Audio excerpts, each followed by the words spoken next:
Assalamualaikum warahmatullahi wabarakatuh. Nama saya Muhammad Fatur Munir dari Prodi PIA.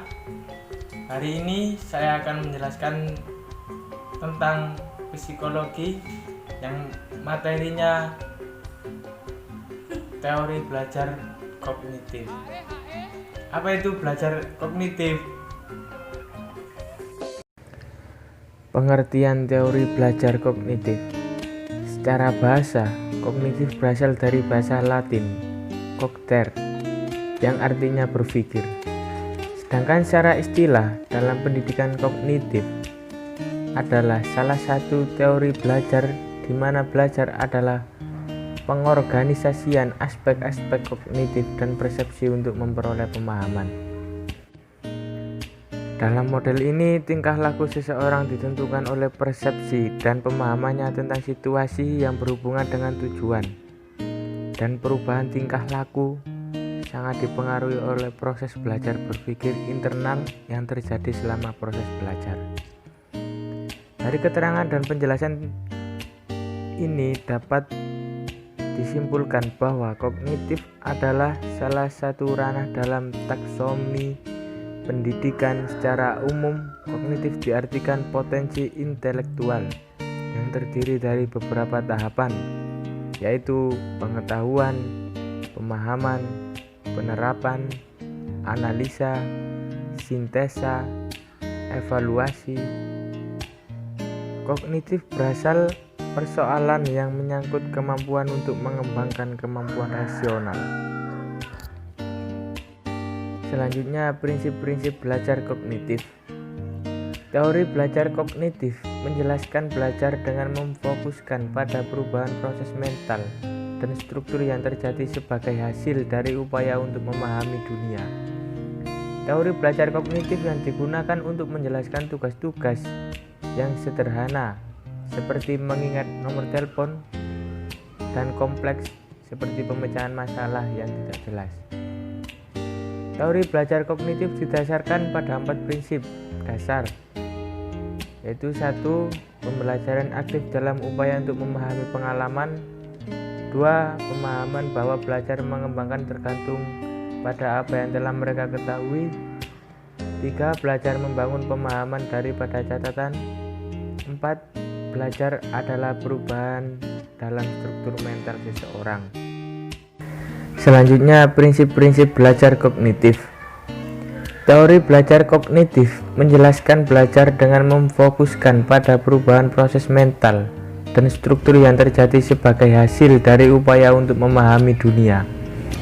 Teori belajar kognitif yang digunakan untuk menjelaskan tugas-tugas yang sederhana seperti mengingat nomor telepon dan kompleks seperti pemecahan masalah yang tidak jelas.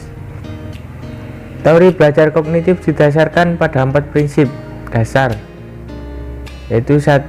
Pembelajaran aktif dalam upaya untuk memahami pengalaman. 2. Pemahaman bahwa belajar mengembangkan tergantung pada apa yang telah mereka ketahui. 3. Belajar membangun pemahaman daripada catatan. 4. Belajar adalah perubahan dalam struktur mental seseorang. Untuk belajar teori kognitif ada 4 kelebihan. 1. Menjadikan siswa lebih kreatif dan mandiri. 2. Membantu siswa memahami bahan belajar secara lebih mudah. 3. Mendapat meningkatkan motivasi.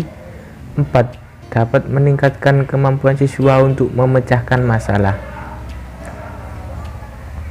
Kelemahan teori belajar kognitif ada 4.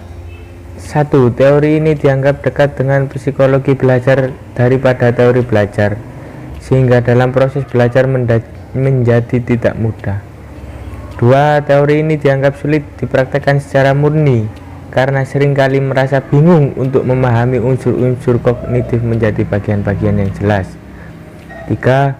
Teori ini tidak menyeluruh untuk semua tingkat pendidikan. 4. Teori ini sulit dipraktekkan khusus di tingkat lanjut.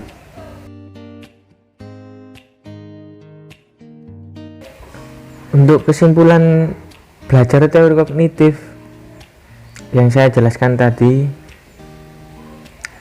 teori kognitif berpendapat bahwa belajar tidak sekedar melibatkan hubungan antara stimulus dan respon.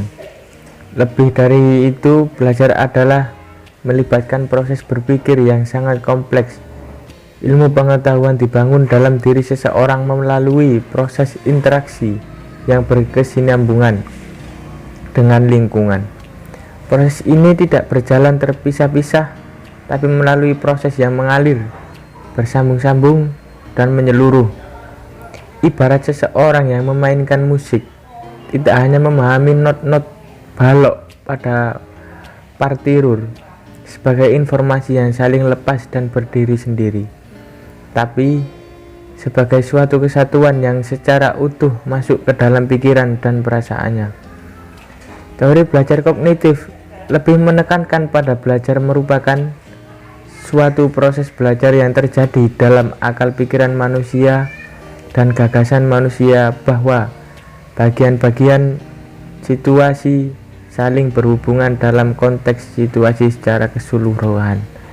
Jadi, belajar melibatkan proses berpikir yang kompleks dan mementingkan proses belajar. Terima kasih.